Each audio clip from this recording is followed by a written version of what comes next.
शुरुआत में हम 1050 का समय देखते हैं, जहां कुछ वाइकिंग लगभग 20 जहाजों के साथ एक जगह जाते हैं। उन्होंने यहां आकर कई लोगों से लड़ाई की और एक गुप्त स्थान के बारे में पूछा जहां खजाना, सोना और चांदी है। अब उन लोगों ने उन लुटेरों को उस स्थान के बारे में बताया। उन्होंने यह भी कहा कि उस जगह मत जाओ, नहीं तो बहुत बुरा होगा। लेकिन इन लुटेरों ने उनकी एक न सुनी और उस गुप्त स्थान पर गया। लेकिन उन्हें वहाँ कोई सोना, चांदी या खजाना नहीं मिला। उन्हें अभी अभी एक भेड़िया मिला, भेड़िए का एक छोटा बच्चा। इसके बाद वे उस भेड़िए को अपने साथ अपने जहाज पर ले गए। फिर हम 1000 साल बाद का समय देखते हैं, जहां एक छोटे से कस्बे में इस कहानी का मुख्य पात्र, जिसका नाम थाले था, वह अपने परिवार के साथ रहती थी। तभी थेले को अपनी सहेली का संदेश मिलता है, जो उसे पार्टी में साथ चलने को कह रहा था। अब वह अपना बैग लेती है और अपने पिता की नजरों से बचते हुए वहाँ से चली जाती है। वह उससे बस यही कहती है कि मैं देर रात घर आऊंगी। अब उसी पार्टी में एक लड़की, जो शहर के मेयर की बेटी थी, उसे जलन हो रही थी कि थेले और उसकी सहेली एक दूसरे के इतने करीब हैं, और वह अपने दोस्त को एक तरफ ले जाती है। वहाँ थेले भी उसकी बात सुनती है। वह अपनी सहेली को बता रही थी, आपने लड़की को बाहर से हमारी पार्टी में क्यों बुलाया, और अगर आप भविष्य में ऐसा करते हैं तो यह अच्छा नहीं होगा। कम से कम आपको मुझे बताना चाहिए था। यह सुनने के बाद उसे बहुत बुरा लगता है, इसलिए वह यहाँ से जाने लगती है। लेकिन अगले ही पल उसने मेयर की बेटी उस लड़की की चीखें सुनी, इसलिए जब वह जांच करने जाती है, वह देखती है कि लड़की और उसका दोस्त लेटे हुए हैं। उनकी हालत बहुत खराब है क्योंकि उन्हें बहुत चोटें आई हैं। थेल उनकी मदद के लिए उनके पास जाता है। वह मेयर की बेटी को सहारा देकर आगे बढ़ती है। फिर अगले ही पल कोई उसके कंधे पर भी वार करता है। इससे वह नीचे गिर गई। यह देखकर वह बहुत डर गई कि कोई मेयर की बेटी को झाड़ियों से खींच रहा था। उसे कुछ समझ नहीं आ रहा कि यह कौन है। बस डर के मारे वह चिल्लाती रहती है। वैसे भी अब इस घटना की जगह पुलिस भी आ चुकी थी, जिसमें थले की माँ भी शामिल थी, क्योंकि वास्तव में वह एक पुलिस अधिकारी थी। उसका सह पुलिस अधिकारी उसे बताता है कि जिसने भी यहाँ उस पर हमला किया, वह महापौर की बेटी को अपने साथ ले गया। उसकी कोई पहचान नहीं है। यहाँ उसके साथ एक लड़की भी थी, जो कोई और नहीं बल्कि आपकी बेटी है। इसलिए आपको जाकर उससे इस बारे में पूछना होगा, क्योंकि वो ही आपको बता सकती है। यह सुनकर उसकी माँ बहुत डर गई और तुरंत अपनी बेटी की देखभाल के लिए उसके पास जाती है। अपने कपड़ों पर खून देखकर वह पूछती है कि क्या हुआ, क्या आपको कहीं चोट लगी है? इस पर वह कहती है, नहीं माँ, यह मेरा खून नहीं है, यह मेयर की बेटी की है, जो मुझ पर लागू किया गया था जब मैं उसकी देखभाल कर रहा था। मेरे कंधे पर बस हल्का सा घाव है। फिर तलाशी लेने पर उन्हें मेयर की बेटी का फोन मिलता है। इसके साथ ही थले की मां को भी पेड़ पर एक बड़ी कील लग जाती है, जो किसी खतरनाक जंगली जानवर की तरह लग रहा था। अब थोड़ी देर बाद थेले की आंख खुलती है, जहां वह अपनी मां को अपने सामने पाती है। पूछ रही थी, थाले, अब बताओ कल रात तुम्हें क्या हुआ था? तो अब यहाँ वह धीरे धीरे अपनी माँ को सारी बात बता देती है। अचानक मेयर की बेटी के चीखने की आवाज सुनाई दी, और जब मैं वहाँ गया तो दोनों घायल थे। लेकिन मैं खुद नहीं समझ पाया कि उन पर हमला किसने किया, क्योंकि वहाँ घोर अंधेरा था, इसलिए मैं नहीं देख सका। यहाँ हमें एक बहुत ही अजीब चीज देखने को मिलती है कि थले की आंखों का रंग भी बदल गया था। मतलब एक आंख का रंग अलग था और दूसरी आंख का रंग अलग था। वैसे भी इसके बाद पुलिस अधिकारी उन सभी बच्चों के बयान लेते हैं, जो कल रात उस पार्टी में आया था। लेकिन उन्हें बच्चों से ज्यादा जानकारी नहीं मिल पाती है और उन्हें मेयर की बेटी की लाश तक नहीं मिली। रात को थेले की माँ उस कील को खोज रही थी, जो उसे जंगल में पेड़ से मिली थी, जहां वह कील भेड़िए के नाखून से मेल खाती है। तभी वह फोन करके अपने साथी पुलिस अधिकारी को बताती है कि यह कील भेड़िए की है। अब अगली सुबह थले की माँ को पुलिस अधिकारी का फोन आता है, जो बताता है कि मेयर की बेटी की लाश मिली है। और जब थेले ने यह सुना तो वह बहुत घबरा गई, क्योंकि जब से यह घटना घटी है उसका खुद पर कोई नियंत्रण नहीं था। वह हमेशा डरी रहती थी। फिर जब उसकी माँ मेयर की बेटी का शव देखने जाती है, तब उसकी हालत बहुत खराब थी। जो लोग उसकी लाश की जांच कर रहे थे, वे बताते हैं कि उसकी लाश को दूर तक घसीटा गया। साथ ही उसके शरीर से मांस के कई टुकड़े गायब हैं। गर्दन पर भी काफी गहरा कट है। जब थेले की माँ बाहर आती है, वहाँ उस लड़की की माँ भी थी। वह अंदर जाकर उसे देखने की जिद कर रही थी, लेकिन थेले की माँ उसे अंदर नहीं जाने देती, क्योंकि उसके शव की स्थिति स्पष्ट है। यह इतना बुरा था कि वह देख नहीं पाएगी। अब थाले फिर से घटना स्थल पर जाता है जहां उसे कुछ हो रहा था। वहां वह मेयर की बेटी को देखती है, लेकिन वास्तव में यह सच नहीं था। वह सिर्फ मतिभ्रम कर रही थी। इसका मतलब है कि वह कुछ ऐसा देख रही थी जो हकीकत में नहीं था। वहाँ एक बूढ़ा आदमी थाने आता है जो थाले की माँ से मिलती है, क्योंकि उन्हें इस मामले की जानकारी थी। वह बताता है कि जिसने उस लड़की को मारा है, आप किसकी तलाश कर रहे हैं? वह कोई साधारण भेड़िया नहीं बल्कि एक वेयरवुल्फ है, यानी आधा इंसान और आधा भेड़िया, जो खास वक्त पर ही भेड़िया बन जाता है। वह पूर्णिमा की रात है और वह वेयरवुल्फ मानव रक्त का प्यासा है और यह प्रक्रिया चलती रहेगी जब तक इस पीढ़ी का आखिरी भेड़िया नहीं मारा जाता। वह सबको मार डालेगा। यह सुनकर थले की माँ उसे चुप करा देती है, क्योंकि वह उसकी बातों पर विश्वास नहीं कर रही थी। उनका यह भी कहना है कि यहाँ एक लड़की की मौत बहुत ही बेरहमी से हुई है और आप ये पुरानी कहानियाँ सुना रहे हैं। फिर वह कहता है, हाँ मुझे पता था कि मेरी बातों पर कोई विश्वास नहीं करेगा। यह कहकर वह जाने लगता है, लेकिन रास्ते में वह थेले की माँ को बताता है, तभी आपको मेरी बात पर विश्वास होगा। फिर मुझसे मिलने आओ। वह उसे चांदी की बंदूक की गोली भी देता है। कहते हैं कि जिसे तुम मारना चाहते हो, इसका मतलब है कि वेयरवुल्फ, वह इस गोली से ही मरेगा। बाकी गोलियों का उस पर कोई असर नहीं होगा। रास्ते में वह उसके कोट में चांदी की गोलियों का डिब्बा रख देता है। न चाहते हुए भी थेले की माँ उसकी एक गोली जेब में रख लेती है। अब थाले की वही सहेली उससे फिर मिलती है जिसने उन्हें पार्टी में बुलाया था। कहते हैं कि मुझे बहुत खेद है, सब कुछ मेरी वजह से हुआ। अगर मैंने आपको वहाँ नहीं बुलाया होता तब आप इन सब में शामिल नहीं होते। यह सुनने के बाद थेले उसे बताता है, जो कुछ भी हुआ उसके लिए आप दोषी नहीं हैं। वैसे भी यह गलत है। जिसके बाद वह यहाँ से चली जाती हैं। जब थेले बाहर जा रहा था, मेयर की बेटी के दोस्त उसे रोकते हैं। उनका कहना है कि जो लोग बाहर बातें कर रहे हैं, क्या वे सच हैं? यानी आप उसे बचा सकते थे, लेकिन तुमने उसे जानबूझकर नहीं बचाया। तुमने उसकी मदद नहीं की। तुम कायरों की तरह चिल्लाते रहे। यह सब सुनकर उसे बहुत बुरा लगता है। वह गुस्से में वहाँ से चली जाती है और अपने घर आकर रोती है। शीशे में वह अपने कंधे पर घाव देखती है, क्योंकि यह दिन ब दिन खराब होता जा रहा था। उसे चिंतित देखकर उसकी माँ उससे बात करने आती है, लेकिन वह उससे बात नहीं करना चाहती थी। रात में जब थेले सोता है, उसका एक अजीब सपना है, मानो वह तैर रही हो, लेकिन पानी में नहीं बल्कि खून में। इस वजह से वह नींद से जाग जाती है। इसके बाद हम एक डॉक्टर को दिखाते हैं, जिसे मेयर की बेटी के शव की जांच के लिए बुलाया गया था। उसे भी कील का वही टुकड़ा दिखाया गया है, जिससे वह कंफर्म करता है और उन्हें बताता है कि टुकड़ा वास्तव में एक भेड़िए का है। इसके बाद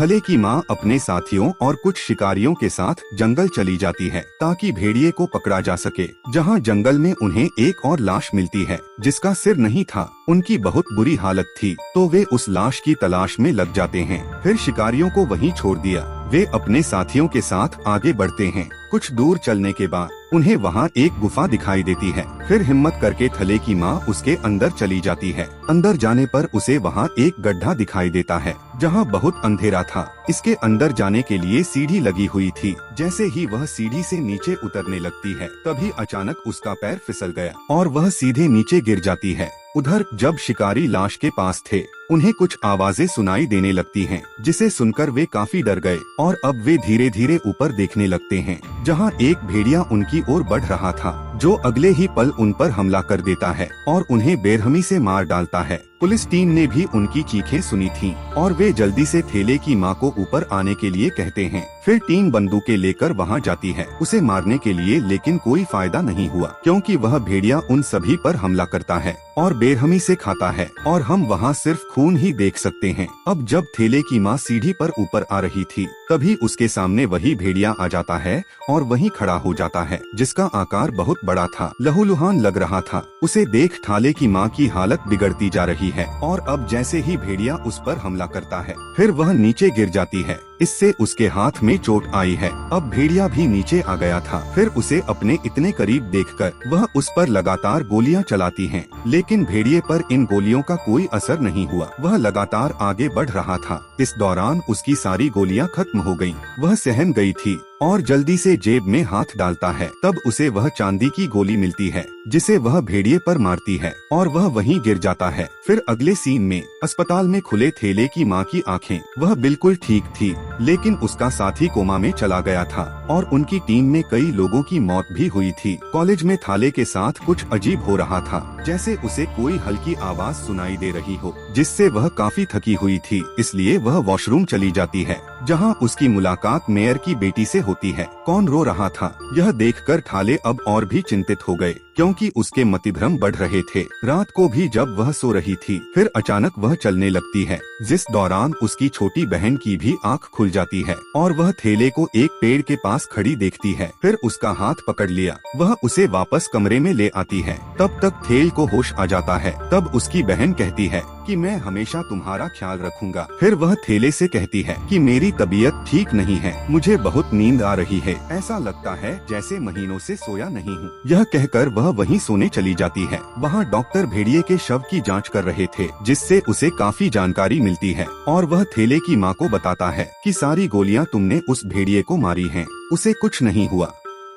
एक ही गोली ऐसी है जिससे उसकी मौत हो गई और वह गोली चांदी की गोली है। अब यह गोली वही थी जिसे वृद्ध ने थले की माँ को दे दिया था। यह गोली इतनी तेज थी कि इसने भेड़िए के शरीर में एक बहुत बड़ा छेद कर दिया था। यह सब सुनकर वह बहुत हैरान हुई और तुरंत उस डॉक्टर के पास वह उस बूढ़े से मिलने जाती है और उसे सब कुछ बता देता है। फिर वह बताता है कि जिस भेड़िए को तुमने मारा है, मैं लंबे समय से उसकी तलाश कर रहा हूँ। यह बहुत पुराने समय का भेड़िया है। दरअसल इंसानों ने जानवरों की ताकत हासिल करने के लिए इंसानों पर प्रयोग किए थे, जिसके चलते यह निकला, यानी वो सारे इंसान वेयरवुल्व्स बन गए और यह क्रम जारी रहेगा जब तक इस पीढ़ी का आखिरी भेड़िया नहीं मारा जाता और उनकी पीढ़ी इस तरह बढ़ती है। जिसे भी भेड़िया काटता है वह आदमी भी भेड़िया बन जाता है। दूसरी ओर हम थेले को देखते हैं, जो अपनी सहेली के साथ थी। कौन उससे कॉलेज के बारे में पूछता है, उस दिन आपको क्या हुआ था जब आप वॉशरूम गए? फिर वह कहती है कि मुझे नहीं पता, मेरे साथ यह क्या हो रहा है। पिछले कुछ दिनों से मुझे अपने अंदर बहुत सी अजीब चीजें महसूस हो रही हैं। अब उसके दोस्त के पास उसके पापा का फोन आता है। वह फोन सुनने जाता है तो थेल अकेला था, जहां उसकी नजर चांद पर है, जो कि पूर्णिमा थी। इसका मतलब है कि इस रात इंसान वेयरवुल्फ बन जाता है और फिर अचानक उसे कुछ होने लगता है। उसे अपने शरीर में अजीब से बदलाव महसूस हो रहे थे, जिसके बाद वह भी भेड़िए में बदल जाती है। कुछ देर बाद जब उसकी सहेली वापस आती है और उसे ढूंढती है तो उस पर हमला भी कर देती है और उसे मारकर खा जाता है। अब सवेरे जब थेले की आंख खुले, फिर वह खून से लथपथ पड़ी थी। इतना ही नहीं, उसके दोस्त की उंगली उसके मुंह से निकल जाती है। वह फिर आईने में अपना चेहरा देखती है और डर जाती है, क्योंकि उसका चेहरा जानवर जैसा था। वह नहीं समझती मुझे क्या हुआ है और कल रात मैंने अपने दोस्त के साथ क्या किया। तो इसके बारे में पता करने के लिए अब वह अपना चेहरा ढक लेती है और घटना स्थल पर जाता है। वह देखती है कि उसका दोस्त तब मर चुका था। यह देखकर वह उदास हो जाती है, लेकिन अब वह फैसला करती है कि मैं इन सब लोगों से दूर हो जाऊं। इस हालत में वह अपने परिवार के साथ भी नहीं रह सकती, इसलिए रात होते ही वह बस में चढ़ जाती है। बस में काफी लोग थे, लेकिन परेशानी यह थी कि थोड़ी देर में अब वह पूरी तरह से भेड़िए में बदल गई है। उसकी चीख सुनकर सभी उसे देखने आते हैं। फिर वह कई लोगों पर हमला करती है और उन्हें बेरहमी से मार डालता है। इससे कार का एक्सीडेंट भी हो जाता है। फिर जैसे ही उसकी माँ को इस बात की खबर मिलती है, फिर वह तुरंत डॉक्टर के साथ उस बस में जांच करने जाती है। इस दौरान उसे वहाँ पर थाले का लॉकेट मिल जाता है। इससे वह समझ गई कि ये नया भेड़िया कोई और नहीं है, दरअसल उनकी बेटी थेले हैं। वह इस बारे में डॉक्टर को भी बताती है और कहती है कि हमें उसे जल्द से जल्द ढूंढना है। इसके बाद थले के घर का नजारा देखते हैं, जहां उसकी बहन चित्र बना रही थी, जिससे वह बोल नहीं पा रही थी और तब उसे लगता है मानो कोई उसके पीछे आ रहा हो। जैसे ही वह पीछे मुड़ती है, वहां एक भेड़िया था, जिसे देखकर वह काफी डर गई थी। वह बोल नहीं सकती थी, तो जाहिर है कि वह मदद के लिए फोन नहीं कर सकती थी। लेकिन जब वह भेड़िए की आंखों में देखती है, तब वह समझी कि मेरी बहन थले है। वुल्फ का मतलब थाले होता है। जब वह उसकी आंखों में देखती है तो रुक जाती है। तभी पीछे से उसके पापा आ जाते हैं। कौन उस पर हमला करता है। फिर वह बिजली का झटका लगाता है और अपनी बेटी के साथ बाहर आता है और जल्दी से गाड़ी में बैठ जाता है और यहाँ से जाने लगता है। लेकिन इन सब में उन्हें चोट लगी थी, इसलिए वह ठीक से गाड़ी भी नहीं चला पा रहा था। वह बेहोश हो जाता है। साथ ही उनकी कार का भी एक्सीडेंट हो गया था। थले की बहन कार छोड़कर छिप जाती है। तब तक भेड़िया भी उनका पीछा करते हुए यहाँ आ गया था। इस कस्बे के भी कई लोग आए क्योंकि उन्हें पता चल गया था कि यहाँ हादसा हो गया है। भेड़िया यानी थले ने ये सब देखा था। वहाँ बहुत लोग थे, इसलिए वह उन पर हमला करती है। इससे लोग भागने लगते हैं, लेकिन यहाँ वह कई लोगों को मारकर खा चुकी थी और हर तरफ खून ही खून था। अब थले की बहन यहाँ आती है क्योंकि वह अपनी बहन को इस तरह देखकर बहुत दुखी हुई थी। वह उससे बात करने के लिए उसके पास जाती है। वुल्फ का मतलब थाले ठीक उसके सामने खड़ा है। वह इशारों से कहती है कि मैं हमेशा तुम्हारे साथ रहूंगा और तुम्हारी देखभाल करूंगा। लेकिन इसी बीच उसकी माँ और डॉक्टर भी यहाँ आ गए थे। जैसे ही वे मौका देखते हैं, वे भेड़िए पर तीर चलाते हैं। इससे उसकी मौत नहीं हुई बल्कि वह घायल हो गई और इसका फायदा उठा रहे हैं। ये लोग एक दुकान में जाते हैं और छिप जाते हैं और कुछ ही देर में हर तरफ सन्नाटा छा गया। लेकिन तभी अचानक कार से तेज रोशनी आती है, जिसमें असल में वह एक बुजुर्ग थे जो उस भेड़िए को मारने के लिए उस पर कार से हमला करता है। उसे मारकर और वह कार को दुकान में धकेल देता है। इससे उन्हें काफी दर्द भी होता है। वह घायल होकर वहीं गिर पड़ा और तब तक भेड़िया भी यहाँ आ चुका था, जिससे उसकी मौत भी हो जाती है। और फिर वह अपनी माँ पर हमला करती है। वह खुद को बचाने की काफी कोशिश कर रही थी। डॉक्टर उसकी मदद नहीं कर सके क्योंकि वह चीजों के नीचे दब गया था और उसके हाथ में लकड़ी का एक टुकड़ा था। इससे वह दर्द से कराह रहे थे। इस दर्द के कारण वह पास में पड़े इंजेक्शन को उठा भी नहीं पा रहा था। अब थले की बहन भी यह सब देख रही थी, तो वह हिम्मत करके वहाँ से निकल आती है। वह उस इंजेक्शन को थले वेयरवुल्फ में इंजेक्ट करती है। इससे वह वहीं गिर पड़ी और बेहोश होकर गिर पड़ी। यहाँ सीन काटा गया है। इसके बाद हम थेले की माँ को देखते हैं, जहाँ वह अपनी बेटी के सामने रो रही थी, जो कि एक भेड़िया थी और बेहोश थी कि मैंने तुम्हारा ध्यान नहीं रखा। वह उससे माफी मांगती है। फिर वह अपना ख्याल रखती है और सोचने लगती है कि मैं उसे ऐसे नहीं छोड़ सकती। वह लोगों के लिए एक बड़ा खतरा है और नहीं मैं उसे अपने हाथों से मार सकता हूँ। वह फिर चांदी की गोली उठाती है, उसे बंदूक में डालता है और उसे पास करता है। लेकिन यहाँ हम देख नहीं पाते हैं उसने अपनी बेटी को मारा था या नहीं। जिसके बाद अगले सीन में वह चांदी की गोली थले की तस्वीर के सामने रख देती है। इसका मतलब है कि उसने थेले को शूट नहीं किया। यह कहानी यहीं समाप्त होती है।